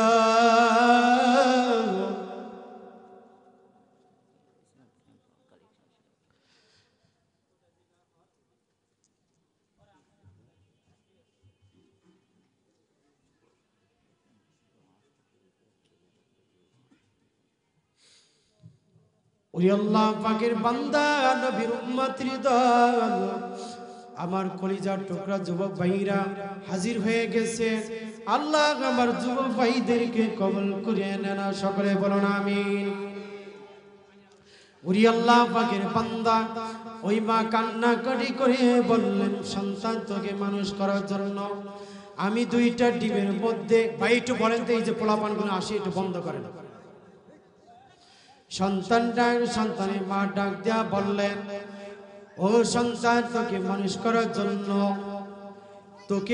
করার জন্য আমি এত কষ্ট করলাম, আমি নিজে না খাইয়া তোকে খাওয়াইলাম।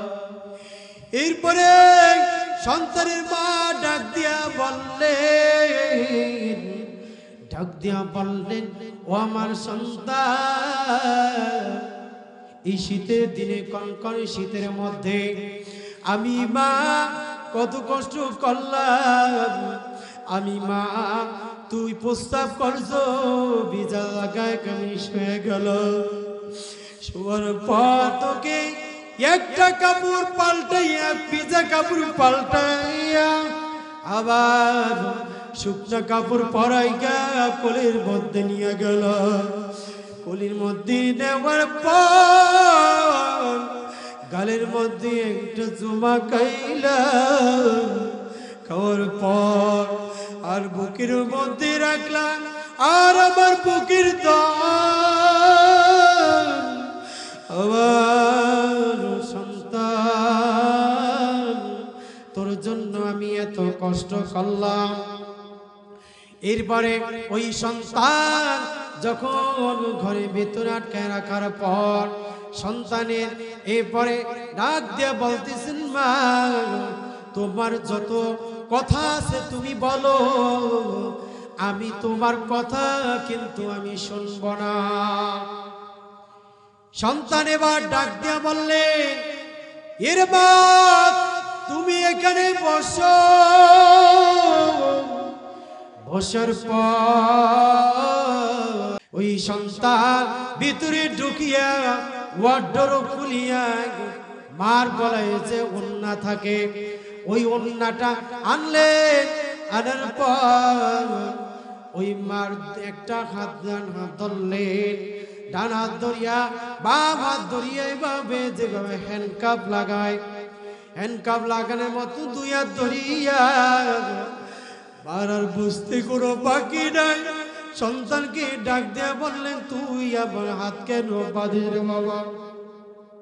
সন্তান এবার ডাক দেয়া বললেন, এরে মা তুই এখন বুঝবি রে মা, আমি তোকে কেন হাত বাঁধি,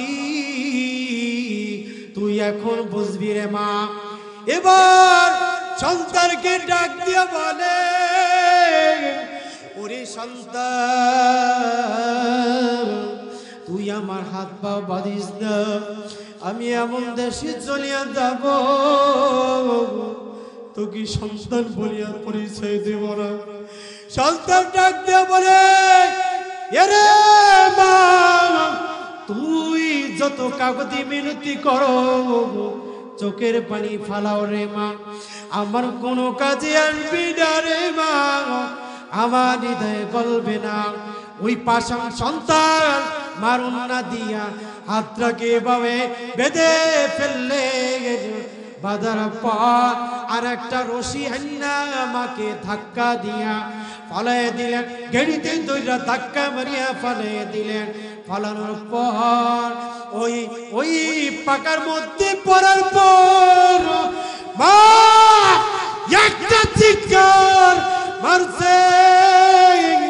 চিৎকার মারার পর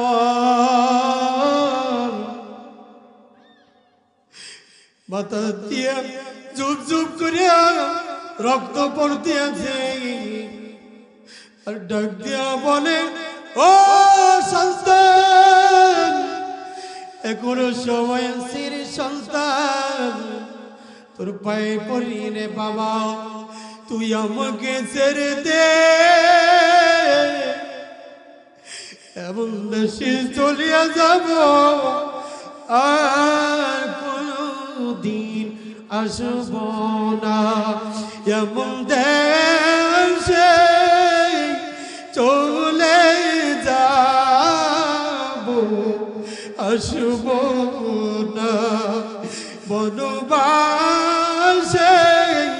যাব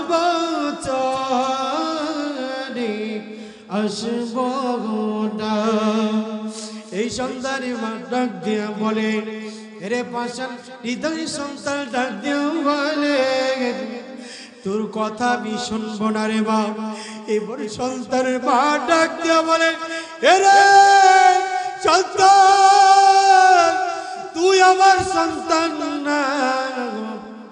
যেমন দাহিয়া কলবি সন্তানকে মারার জন্য জঙ্গলে নিয়ে যেভাবে দাহিয়া কলবি মা সন্তানকে কূপে পেতে ফেলেছিলেন, পাথর দুইটা নিক্ষেপ করেছিলেন, রক্ত দাহিয়া কলবির ওই সন্তান মেয়ে সন্তানের জবানের চেহারা থেকে রক্ত ভেসে সিটকানি বেড়ে গায়ে এসেছিল। আসার পর ওই রক্তটা লেগেছিল এবং পাষাণ হৃদয়ের দাহিয়া কলবি পয়গম্বর আরবীর কাছে যখন বর্ণনা করতেছিলেন আবার দিনের নবী এত বেশি কান্না করেছিলেন আর বলতেছিলেন এমন পাষাণ হৃদয়ের লোক যে হতে পারে আমি মুহাম্মাদের জানা ছিল না। এরপরে দেখেন এই সন্তান এই দাহিয়া কলবির মতন পাষাণ হৃদয় এই সন্তান বাধার পরে ধাক্কা দেওয়ার পর এই কামরাঙ্গি চরে পেট থেকে ওই কাপড় উঠাইয়া বুড়িটা বের করে ওই একটা ওইটাকে বডি বলে, বডিটা দিয়া মার পেটটা পার উপরে একটা পাড়া দিয়া আর কল্লার উপরে এই বুকের উপরে পাড়া দিয়া তারপরে ওই বডি দিয়া তারপরে ওই পেটটা কাটিয়া তারপরে বুড়িটা বের করে দিয়েছেন। সকলে বলুন নাউযুবিল্লাহ, আওয়াজ করে বলেন নাউযুবিল্লাহ। এরে সন্তান তোমার মতো শক্তি কি এই দুনিয়ার জমিনে কি সন্তান নাই? এরে যুবক ভাই তোমার হাতে পায়ে ধরবো, তোমার আমার সময় কিন্তু এখনো কিন্তু হয় নাই। এরে যুবক ভাই তোমার মতন আমার মতো কত যুবক ভাই রোড অ্যাক্সিডেন্ট হয়ে মারা যায় কিনা জোরে বলুন। এই 30 জন ময়মনসিংহ সিংহে মা বোন মারা গেলেন, কিন্তু আমার আল্লাহর কুদরতে সন্তানকে ওই শিশু সন্তানকে আমার মাওলা বাঁচায় দিয়েছেন, ঠিক কিনা জোরে বলুন। উরি আল্লাহ পাকের বান্দা এরকম সন্তান যদি জন্মগ্রহণ করে, এরকম সন্তান যদি দুনিয়ার বুকে থাকে, এই সন্তান তাদের অবস্থা কিন্তু করুণ হবে কি হবে না জোরে বলো। গপ্তে গল্লা মুমিনেরা মাইটিয়া গরু ফাতিহাতুল বাবে জান্নাত কাম হিয়া জান্নাত চাইতো। গপ্তে গল্লা মুমিনেরা মাইটিয়া গরু ফাতিহাতুল বাবে জান্নাত কাম হিয়া। গপ্তে গল্লা মুমিনেরা মাইটিয়া গরু ফাতিহাতুল বাবে জান্নাত কাম হিয়া। উরি আল্লাহ পাকের বান্দা যুবক ভাইদেরকে অনুরোধ করে বলবো, মা বাবাকে আজকে থেকে মোহাব্বত করবো। কে কে নারায়ে তাকবীর। কি ভাইয়ারা একটু হাত নামাই। শোনেন, অনেকের মা নাই বাবা নাই, ঈদের সময় বাড়িতে গেলে সত্যি সিন্নি পাকায় না, গরু গোস্ত পাকায়। পাশের বাসায় বিরিয়ানি পাকায়, গোস্ত পাকায়, সেমাই পাকায়। ওই সন্তান ডাক দিয়া বলে, আম্মা জান ঈদের দিনে ওই বাসার মধ্যে গরুর গোস্ত ঘেরান পাওয়া যায়, ওই যে সেমাইয়ের ঘেরান পাওয়া যায়। আম্মা জান তুমি কি আমাকে গোস্ত পাক করে দিবা না? সন্তানের মা ডাক দিয়া বলেন, ওরে বাবা তোর আব্বা দুনিয়ার মধ্যে নাই, তোর বাবা যদি আজকে থাকতো গরু গোস্ত নিয়ে আসতো। বলছি ওই ঈদগাহে যে মা সন্তানকে ডাক দিয়া বললেন, মা ঈদগাহে যাওয়ার পর সবার বাবা সন্তানদেরকে কোলে নিয়ে যায়, আব্বা বলে আর ডাক দেয়। আমি তো আমার আব্বাকে একটা ডাক দিতে পারলাম না। সন্তান ডাক দিয়া বলে, ও আব্বা, ও আম্মা যান, আমার আব্বার কবরটা কোথায়? কবরের পাশে মা ডাক দিয়া বলে, ওই জঙ্গলের কাছে তোর বাবার কবর। কবরের পাশে গিয়া আউ করিয়া কান্দে আর ডাক দিয়া বলে, আব্বা যান, আমার ভূমিষ্ঠ হওয়ার আগে তুমি দুনিয়া থেকে বিদায় নিয়ে চলে গেল। আজকে সবাই গরু গোস্ত দিয়া ভাত খাবি, সবাই সবাই খাবে, নতুন জামা পরবে। আজকে আমি আমার বাবা নাই, আজকে আমাকে কে নতুন জামা পরাইয়ে দিবে বাবা? ও বাবা, তুমি কবরের থেকে ওঠো। এই সন্তান বুঝে না, কবরের মাটিকে একটা করে থাপ্পড় দেয় আর ডাক দিয়ে বলে, আব্বা তুমি ওঠো, তুমি বাবা।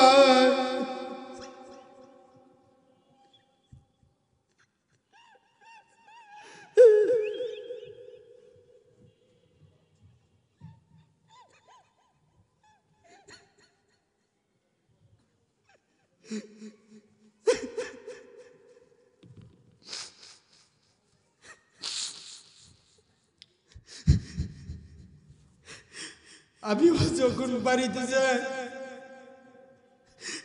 আমারও আব্বা যায়, তখন অনেক খারাপ লাগে। সবাই বাবা বলে ডাক দেয়, আমি বাবা বলে ডাক দিতে পারি না।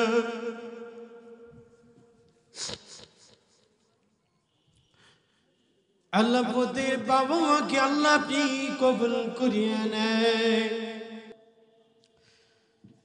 আল্লাহ, যাই হোক, যাদের বাবা মা নাই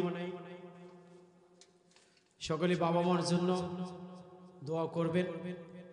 সত্যি বাবা না থাকলে পাশের বাড়ির মানুষে ধাক্কা দেয়, উচ্চস্বরে কথা বলে, তুই অমুকের ছেলে, অনেক তিরস্কার করে। তখন কলিজাটা ফাটিয়ে যায়। আমার আব্বা যদি বটগাছে ছায়া থাকতো, আমাকে কথা বলার কোনো মতো সুযোগ থাকতো না। কিন্তু আজকে বাবা নাই, বাবা কার কার বাবা নেই একটু হাত জাগাই।